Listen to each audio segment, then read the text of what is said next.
Hola a todas las personas y bienvenidas a esta penúltima sesión de este ciclo de conferencias de pedagogía hospitalaria organizado por el doctor André Gómez. Muchísimas gracias por la invitación. Es un gusto participar el día de hoy con la sesión de los cuatro pilares de la educación como marco para la inclusión educativa en contextos de enfermedad crónica. Soy la doctora Ana Fabiola y uno de los temas que desarrollé en una de las investigaciones para mi tesis doctoral fue precisamente el análisis de los informes de la UNESCO hizo contribución a la construcción de un marco de referencia para la educación inclusiva y el día de hoy voy a compartir algunos de esos hallazgos. La agenda que preparé para el día de hoy es primero una introducción para saber qué es la UNESCO y cuál es su papel en la educación. Luego hablaremos de sus informes, específicamente del informe La educación encierra un tesoro. Después veremos cuáles son los cuatro pilares de la educación y su aplicación a la pedagogía hospitalaria. Luego hablaremos sobre la vigencia del informe y algunos hallazgos de mi investigación y por último un cierre acompañado de una reflexión. La Organización de las Naciones Unidas para la Educación, la Ciencia y la Cultura, mejor conocida como la UNESCO, desde su fundación en 1945 ha sostenido con firmeza que es necesario asegurar a todas las personas el pleno e igual acceso a la educación. Este organismo internacional orienta a nivel mundial todos los aspectos relacionados con la educación, desde los más complejos y estructurales, como las políticas públicas y los marcos culturales, hasta los más concretos, como las prácticas pedagógicas y los espacios de aprendizaje. Lo hace siempre desde una perspectiva que reconoce y valora la diversidad y que busca construir sociedades más justas. La UNESCO está comprometida con hacer realidad el derecho fundamental de toda persona a recibir una educación sin discriminación ni exclusión, es decir, adopta un enfoque basado en los derechos humanos. En el ámbito educativo, uno de sus propósitos centrales es repensar la educación, promoviendo una reflexión global y actuando como catalizadora de experiencias e innovaciones que transformen los sistemas educativos. Entre muchas de sus funciones, la UNESCO identifica los problemas a los que se enfrenta la educación en la sociedad y organiza su capacidad de resolución ofreciendo estrategias de manera inclusiva para llevarlas a la práctica. Este organismo ha publicado varios informes globales en momentos críticos de la historia, siempre con el fin de repensar el papel que la educación debería desempeñar frente a las transformaciones sociales. Dichos informes representan una serie histórica de reflexiones prospectivas y anticipatorias que la UNESCO emprende una vez cada generación. Por ejemplo, en 1997, con el informe Aprender a ser, la educación del futuro, en donde se introdujo por primera vez la idea de una educación permanente como clave para el desarrollo integral de las personas. Y también este informe propone que la educación es un proceso de autoconstrucción del ser humano, no solo de adquisición de conocimientos. Luego, el informe La educación encierra un tesoro de 1996, del que vamos a hablar el día de hoy. Y por último, el más reciente informe, Reimaginar juntos nuestros futuros, un nuevo contrato social para la educación, eh, plantea, como su nombre lo dice, que es necesario un nuevo contrato social que responda a los desafíos actuales, como la desigualdad, la crisis climática y la disrupción tecnológica. Es importante hacer énfasis en que este nuevo informe no reemplaza al informe de Lords, al anterior, sino que lo actualiza y amplía en el contexto de los desafíos del siglo XXI. Retoma su visión humanista y holística de la educación, que ya aparece en el informe de Lords, y reafirma esta vigencia de los cuatro pilares de la educación y además añade una dimensión más estructural y crítica. Esta necesidad de transformar los sistemas educativos desde un enfoque colectivo, participativo y comprometido con la justicia social y ambiental. Y bueno, el día de hoy vamos a enfocarnos, como ya lo mencioné antes, específicamente a este informe que fue publicado en 1997.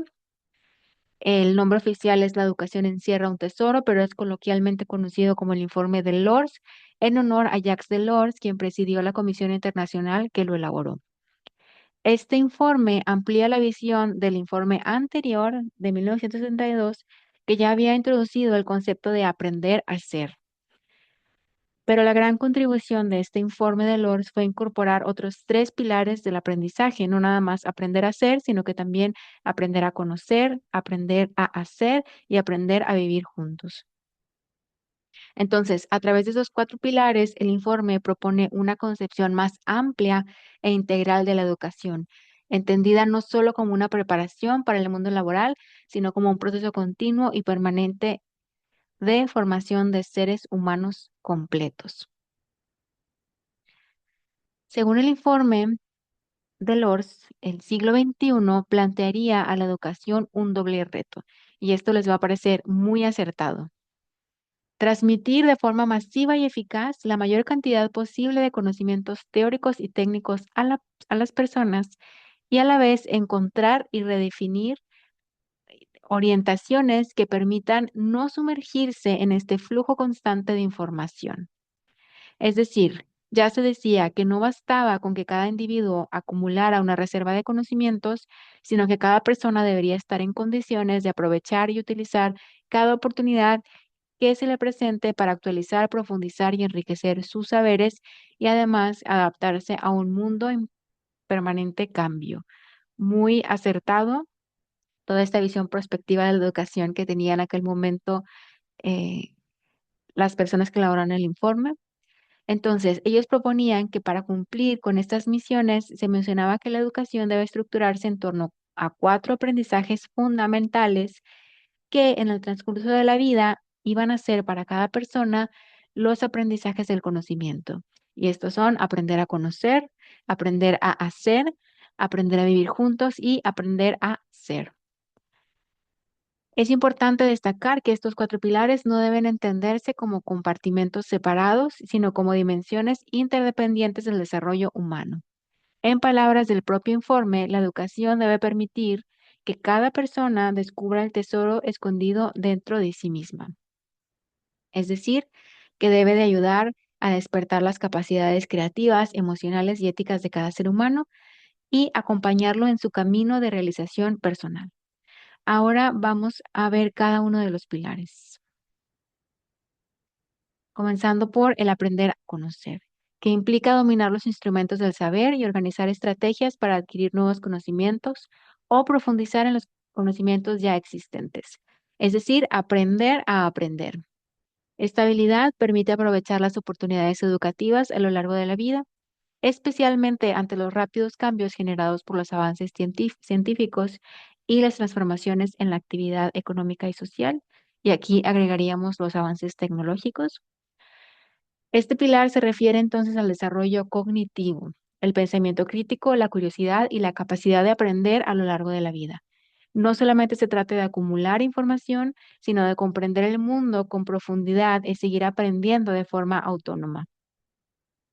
En el contexto de estudiantes con enfermedades crónicas o en situación hospitalaria, el aprendizaje debe adaptarse al estado físico, emocional y cognitivo de los estudiantes.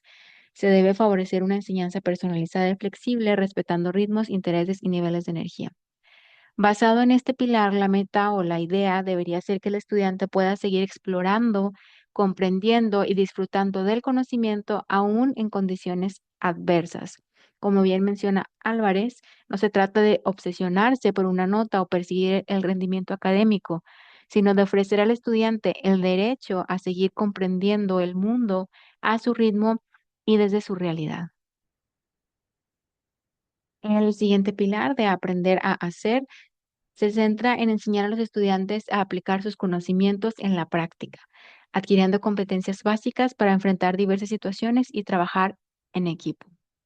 Implica aplicar lo que se aprende en contextos reales, desarrollar la creatividad, la iniciativa y la responsabilidad y también trabajar en equipo, comunicar, colaborar y resolver conflictos.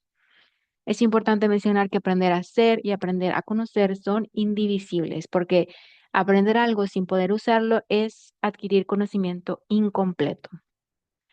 Específicamente en contextos de enfermedad crónica, la aplicación del pilar es que el estudiante no solamente reciba la información, sino que pueda transformarla en acción significativa desde sus propias condiciones y capacidades.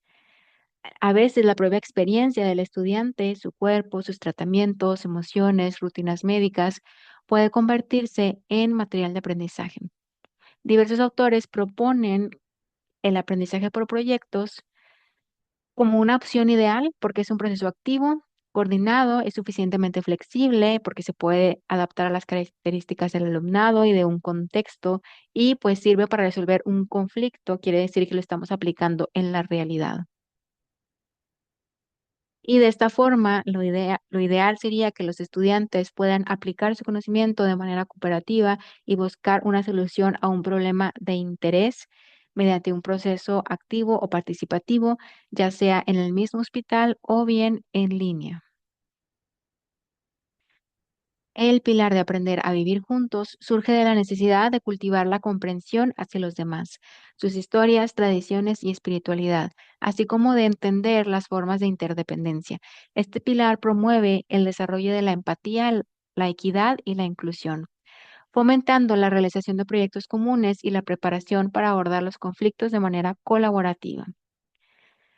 Propone que la escuela debe de fomentar las habilidades sociales y las cualidades humanas como la empatía, la comprensión del otro y la colaboración, bajo dos dimensiones claves que aparecen en este pilar, que son el descubrimiento de uno mismo, porque aprender a convivir empieza por conocerse a sí mismo, ya que solo así se puede comprender al otro, ponerse en su lugar y desarrollar empatía.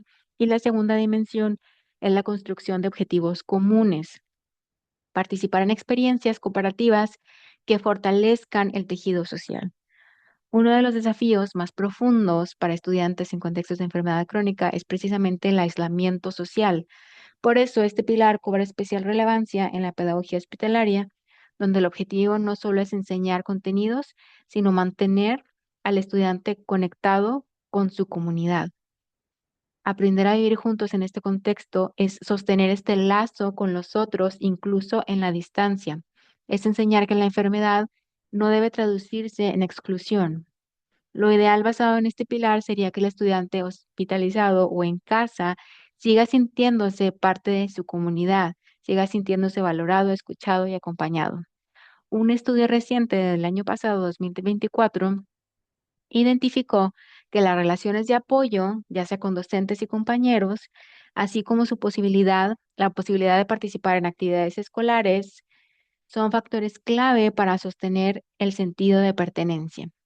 Los autores de la investigación concluyen que las conexiones virtuales no deben usarse solo para transmitir conocimientos, sino como herramientas para mantener el vínculo emocional y social, lo cual es fundamental para la continuidad educativa y el bienestar del estudiante. Esto refuerza la importancia del pilar de aprender a vivir juntos, incluso cuando el estudiante no puede estar físicamente presente. Y el último pilar, el de aprender a ser, consiste en ayudar a los estudiantes a conocerse a sí mismos, a comprenderse mejor y a aceptarse, lo que los permite vivir plenamente desde su esencia. También implica guiarlos en el desarrollo de un sentido personal de acción en su entorno, proyectarse hacia el futuro, construir planes de vida, etcétera.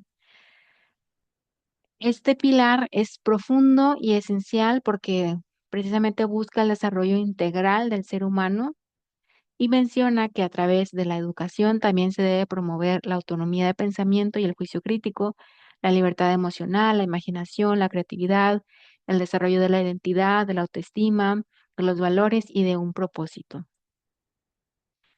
En el contexto de los niños y niñas con enfermedad crónica, especialmente se enfrentan a retos muy emocionales y existenciales bastante profundos, como el miedo, la soledad, el dolor, la incertidumbre, entre muchos otros muy complejos, por lo que este pilar es sumamente importante, ya que no podemos dedicarnos a transmitir contenidos, sino hay que dar lugar al ser, hay que darle lugar a la persona. Esto implica que acompañemos en el aspecto afectivo, en la escucha activa y que ayudemos a reforzar esta dignidad o esta identidad y sentido de valía personal más allá de un diagnóstico, sino que la persona se defina fuera de esta etiqueta y, por supuesto, validar sus emociones, validar sus tiempos, sus procesos. Entonces, en este caso, aprender a ser es recordar que cada estudiante es mucho más que un paciente, un caso clínico, sino una persona en desarrollo con sueños, creatividad y con derecho a seguir creciendo y floreciendo y a construir su propia identidad con dignidad más allá de un diagnóstico. Ahora voy a pasar a compartir los resultados de una investigación cualitativa que realicé en México y en España con el método Delphi, que es una técnica de investigación cualitativa que busca obtener consensos de expertos sobre un tema específico a través de rondas sucesivas de consulta anónima. Y se utiliza especialmente para explorar opiniones, prever tendencias o tomar decisiones informadas en contextos complejos. Y uno de los primeros resultados que se evidenció fue que a pesar de que este informe de la educación en sí era un tesoro, se publicó hace casi 30 años, en los contextos escolares siguen dominando los conocimientos relacionados con el aprendizaje a conocer y el aprender a hacer. Esto significa que la escuela actual está enfocada hacia el conocimiento y los aprendizajes que se consideran útiles debido a una obsesión por llegar a un sumatorio de contenidos frente a actitudes más acordes a una convivencia social. Y que la escuela actual no recoge cuestionamientos fundamentales de los pilares del ser y del vivir juntos. También se le preguntó a las personas expertas esta idea de que se menciona que estos pilares se deben de enseñar en casa o que si son parte de las funciones de los profesores y de la escuela. Y los hallazgos fueron que la importancia del pilar y de enseñar a hacer y a convivir en la escuela conlleva aún mayor trascendencia en los casos en los que no se potencia esa educación en el hogar, porque adquiere más valor una intervención sistemática externa al contexto familiar. La escuela y el profesorado, en este caso, deben actuar como compensadores de esa desigualdad y deben proporcionar una oportunidad única para que los niños y niñas se apropien de estas dinámicas sociales, de esta autocomprensión, de esta empatía, etcétera. Esto lleva a que si existiera una supuesta neutralidad de la educación, más bien se estaría reforzando una visión de la educación aséptica, sin implicación en valores que deben ser la seña de una identidad, de una escuela transformadora, en la que todas las personas tengan cabida y en la que se enseñe a vivir y a convivir desde el respeto. Se enfatizó la gran distancia que existe entre los contenidos que se enseñan en la realidad y lo que se debería de enseñar y se comprobó que a pesar de que se tiene una idea muy clara de lo que se debería enseñar, esto no se traduce a la práctica. Una de nuestras intenciones con esta investigación era también, uno, crear conciencia sobre la necesidad de abordar los aprendizajes inherentes al ser y al vivir juntos, pero también ofrecer sugerencias concretas que sirvan de inspiración sobre cómo y por dónde empezar. Por supuesto que cada contexto y cada realidad es distinta, por lo que el objetivo es inspirar y proporcionar ideas sobre qué aspectos podrían elegirse para comenzar a trabajar en los espacios educativos. Con este fin, decidimos brindar a los expertos y expertas una lista que contenía más de 55 aprendizajes de todo tipo, la cual fue elaborada con documentos y materiales que se analizaron y se les pidió seleccionar únicamente aquellos aspectos necesarios para fortalecer el aprender a hacer y el aprender a vivir juntos. Y se encontró un grado elevado de acuerdo en los siguientes aprendizajes: aprender a afrontar las adversidades, aprender de nuestros propios errores, autoconocimiento, tolerancia a la frustración, aprender a convivir en una sociedad transcultural, aprender a expresar, aprendizaje colaborativo y empatía.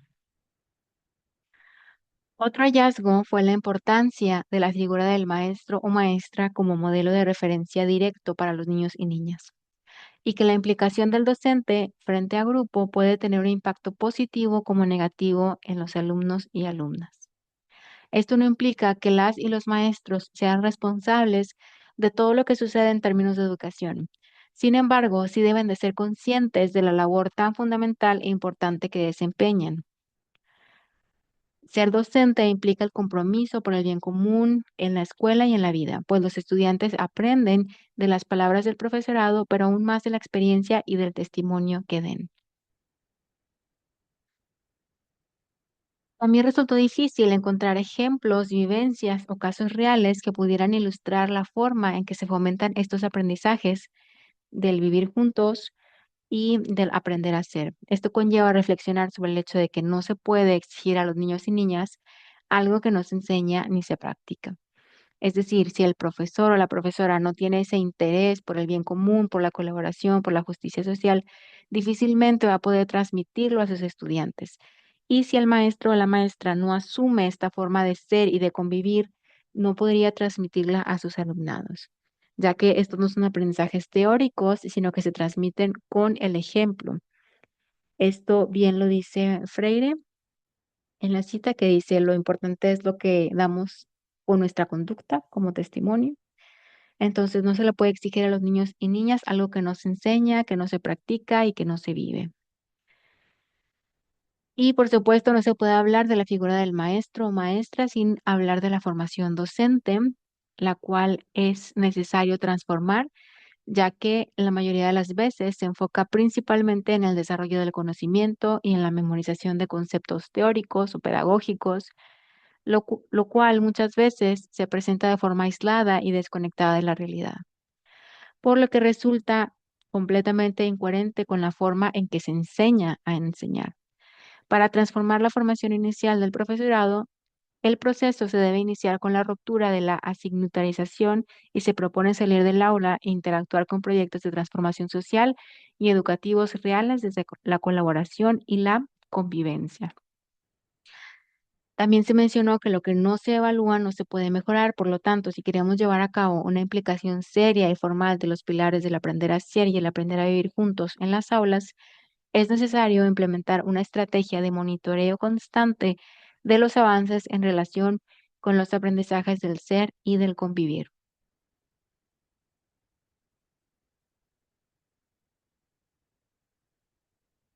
Bien, quisiera cerrar recordando que los cuatro pilares del aprendizaje no son solo conceptos teóricos, sino herramientas vivas que nos invitan a construir una educación más humana, inclusiva y, en este caso, esperanzadora, y los invito a llevarlos a la práctica, que dejen de ser solo estas ideas abstractas o conceptos teóricos y que mejor se conviertan en guías reales para nuestra labor educativa.